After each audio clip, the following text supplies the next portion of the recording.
Now it's time to set up the app. So go to your app store, search for Casambi, Casambi, and then download that one.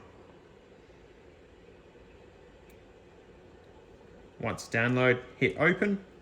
We want to allow Bluetooth, and we're going to allow to send stuff, and then we're going to go here and agree to the terms and conditions. Then we're in. Now we want to create a network, so we go to My Networks, create a network. Please choose Evolution. Type in a name for the network. I'm going to type in this one, Showroom Test. But we highly recommend using a name that's distinguishable, like your street name.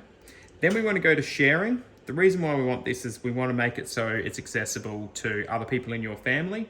So we hit open network, and then to do this, we need to create an administration password. So we're going to select, we're just going to make this LED1234 with a capital L. Done. We do need to put in an email address just in case we forget what it is. I'm going to put in my email, troy@aliralight.com.au. And then I'm going to come down to time zone. It's got Adelaide, Australia, which is correct. I'm going to do location as well. So hit the little button there, allow once, and it will work out where I am. The reason we do this is because we want to set up timers later based on sunset, sunrise, etc. And if it knows our location, it therefore knows when sunset is going to be. And then we go down, the rest of it we can just keep as is, and we hit done. Now, once we've got our network set up there, we just click OK. And we get to this page here called our Luminaire page. This is kind of like our home screen.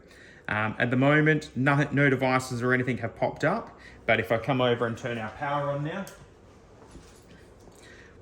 what it will do is it automatically pop up with a module.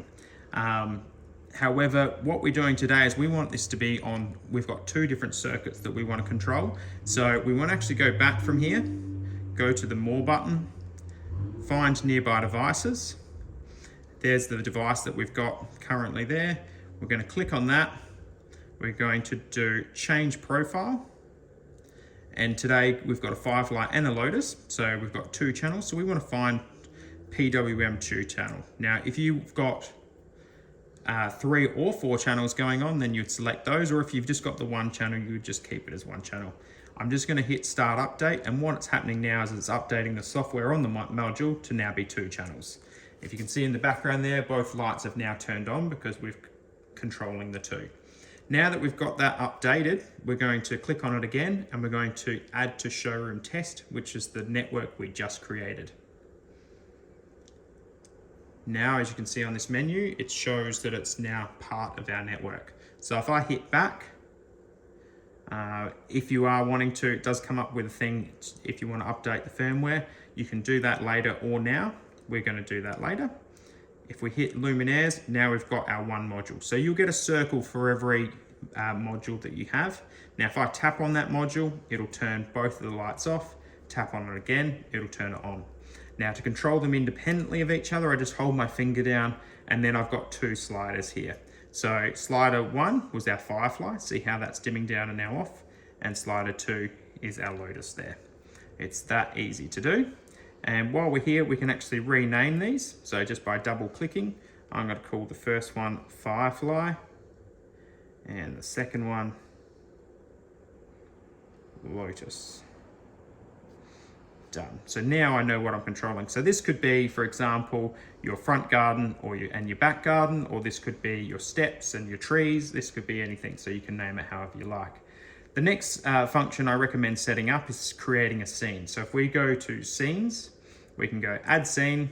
We're going to call this one All On,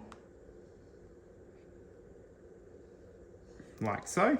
Now, at the moment, that module's grayed out because it's not part of this scene, but if I tap on it, see how it has now come up, and there's a full bar across the bottom there. If I tap on that again, it turns everything off. So we want to make sure that as part of our all on scene, everything is all on.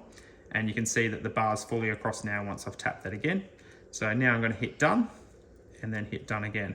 Now, before we leave this screen, let's just test that that's worked. By clicking on it, it's lit up, so everything should be on. If I click on it again, the scene's turned off.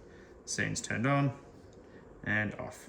Beautiful, so that's all working. Then if we hit the More tab, we can go to Timers, and we can go Add a Timer. Now let's pretend that this is our garden lighting, so we want this to turn on at sunset. So we're going to select sunset over here, and it's default 1 minute after sunset. That's fine, hit done. And then we're going to do switch off time, let's say 10 o'clock. And we've selected just all of the days of the week, but if you wanted to have it longer on a certain day, you can definitely do that. And we're going to hit done. Now we're going to go add a scene. There's our scene that we created earlier. Just tick that one, done. And then there's a fade time, and as you can see here, it's enabled, so done. That is everything we need to do. And now tonight at sunset, our garden lights will automatically turn on. If there's anything else that we can help with, please feel free to contact us or shoot us an email. Thank you.